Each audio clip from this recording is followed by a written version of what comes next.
Welcome to the deep dive. So if you're learning a language, you're probably doing what we all do. You're drowning in input, right? Oh, yeah. You're listening to podcasts, watching movies, just consuming tons of English, and you're hoping that somehow all that listening will just magically turn into speaking. But it just doesn't work that way. Yeah. The source we're digging into today shows there's this massive gap between understanding something and actually being able to say it yourself with confidence. Right. And bridging that gap, well, that comes down to active production.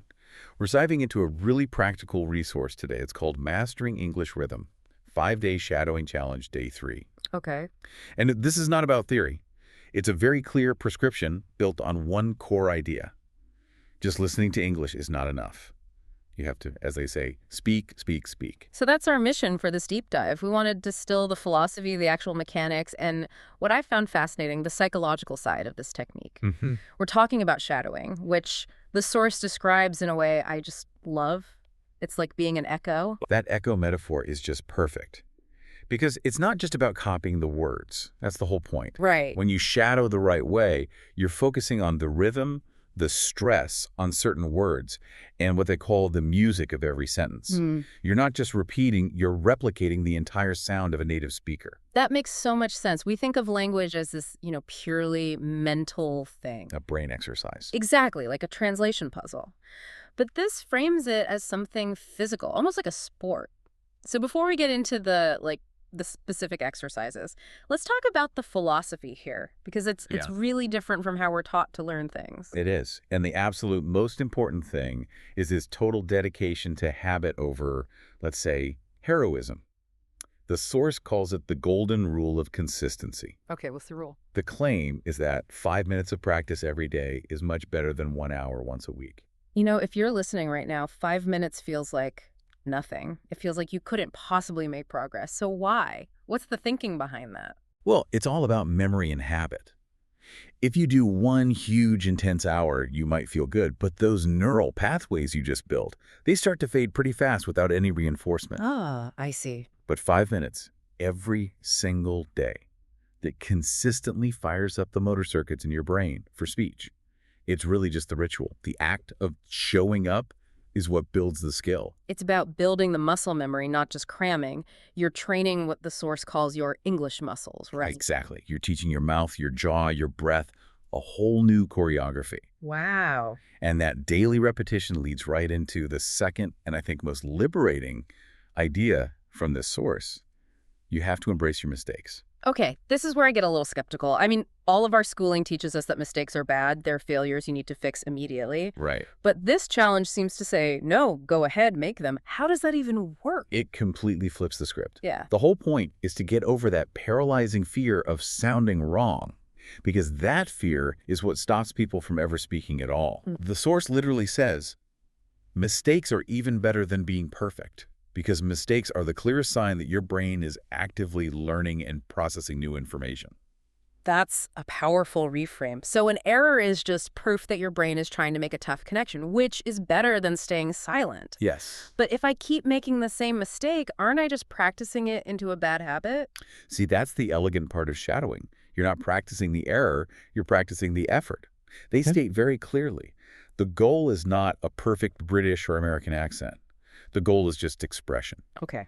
And since you hear the correct version right before you speak, your brain is always comparing your attempt to the right model. The mistake just tells your brain, whoops, that wasn't it, try again. Yeah. But without all the psychological baggage of failure. So the metric for success is internal. It's not, did I sound perfect? It's, did I try? Did I feel my breath move? Did I attempt the rhythm? Precisely. And that's the foundation we need to have in mind as we look at the actual mechanics of the challenge. Okay, so let's get into it. Tell us about day 3. How do they actually guide you through these sentences? The structure is very strict, which is designed to get the most out of those 5 minutes. First, an instructor says a sentence very clearly and slowly. Okay. Then, and this is crucial, that same sentence is repeated 3 times. And after each repetition, there's a very clear pause. That pause is everything for the learner. That's the moment you have to act. And they really stress the physical part of it. You have to speak out loud or at least whisper. You have to feel the breath leaving your lungs. Why is that physical part so important? Because speaking is a physical act. It's not just in your head. When you focus on your breath, on feeling the sound leave your body, you shift the whole exercise from like an intellectual thing to a motor skill. Yeah. You're actually using your diaphragm and vocal cords in new ways. So let's talk about the 30 sentences they use. They're not just random. They're broken up into 3 distinct phases that build on each other. Yes, it's a beautifully scaffolded approach. The first 10 sentences, it's part one. It's all about strengthening the foundation and clarity, just pure energy into the output. And for that part, they use these short, powerful sentences like, I am finding my voice, or my breath carries my words. And that brevity is completely intentional. It lets you focus all your energy on just delivering each word clearly. You're kind of calibrating the machine before you add any complexity. Okay, so once that clarity is there, part 2, sentences 11 to 20, the difficulty really ramps up. The focus shifts to flow and linking. And this is something I know a lot of learners, myself included, really struggle with. We say every single word separately. That's exactly it. But in natural English, we just don't do that. We blend sounds. The source says we don't always stop between every word. We let them flow like a river. So what does that linking actually sound like? What is the learner doing differently? You're basically getting rid of the tiny silence between a word that ends in a consonant Yeah. and the next word that starts with a vowel. In a sentence like, I am learning to let my English flow, a beginner might chop it up. English, flow. Right. This forces you to merge those sounds. It's about making your speech smoother, faster, more like music and less like a robot. That's such a smart progression, from clear words to connected speech. And that brings us to the final and highest level, which is part 3, sentences 21 to 30. And this is all about stress. This is what they call the music. And honestly, this is the most critical part for sounding natural. English is a stress-timed language, which means not all words get the same amount of energy. So you're changing your volume and how long you hold a word depending on its importance? Precisely. If you stress the wrong word, you can change the entire meaning of the sentence, or you just sound really monotone. The example they give is the phrase, I am building my confidence. If you say it flat, it has no impact. The instruction is to put way more energy on building and confidence. You're literally learning to make your voice rise and fall to create that melody of English. So this whole challenge is incredibly technical. It's clarity, then linking, then stress. Yeah. But, and this is what really struck me, the practice is tied to this intense psychological component. Every single one of those 30 sentences is also an affirmation. Yes. It's the essential dual-track approach. They know the biggest barrier isn't technical. It's not about linking sounds. It's that voice in your head, the doubt, the fear. So the sentences are designed to tear down those mental walls while you're doing the physical work. So let's unpack that psychological side. If you're doing this every day, what are the main mental hurdles these affirmations are trying to help you clear? I see 3 major themes. The first one is designed to help you with the long haul, trusting the process and accepting your own pace. So many people just give up because they get impatient. That makes a lot of sense. So you're saying sentences like, my journey is unique and I trust it, or I choose to be patient with my progress. It's like you're practicing self-compassion at the same time as you're practicing phonetics. Exactly right. And the second theme is even more direct. Reframing and confronting fear.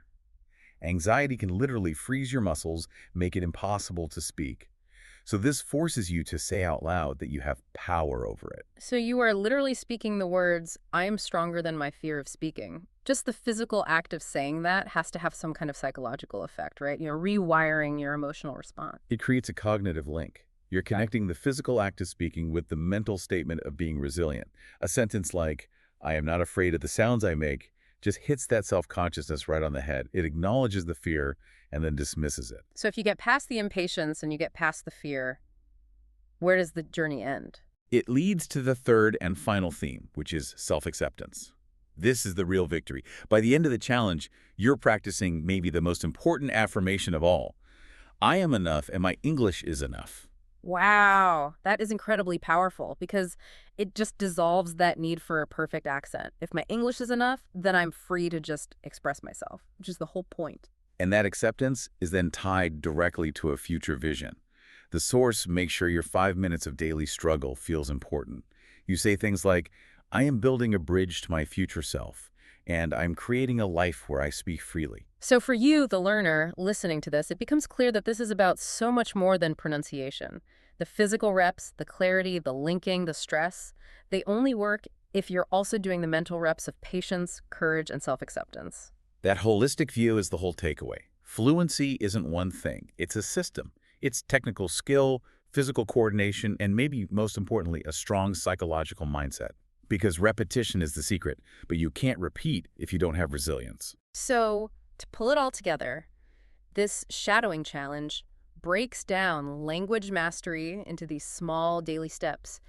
It demands consistency, not intensity, and it reframes every mistake as a sign of learning. Mm. Technically, it moves you from clarity to flow to musical stress, and mentally, it's arming you against your own fear and impatience with these targeted affirmations. And the main message is really clear.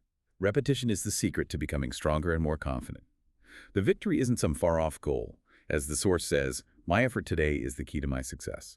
The victory happens every time you just feel that breath leave your lungs and make an English sound. It just completely changes the definition of winning. Success becomes about overcoming your own self-judgment, about prioritizing consistency and self-acceptance over this impossible external standard of perfection. Which really brings up a much bigger question, something for you to think about. If mastering something as complex as a language depends so much on the psychological conditioning, on learning to be okay with being imperfect and just trusting small daily steps, what other areas of your life are you stuck in? A career change, a creative project, maybe even getting fit. Are these things stalled not because you lack the skill, but because you're demanding perfect results right now, instead of just embracing the messy, slow daily work of learning? A profound thought. Thank you for diving deep with us into the mechanics and the mindset of true fluency. We hope you feel equipped and maybe even a little inspired to put this transformative method into practice.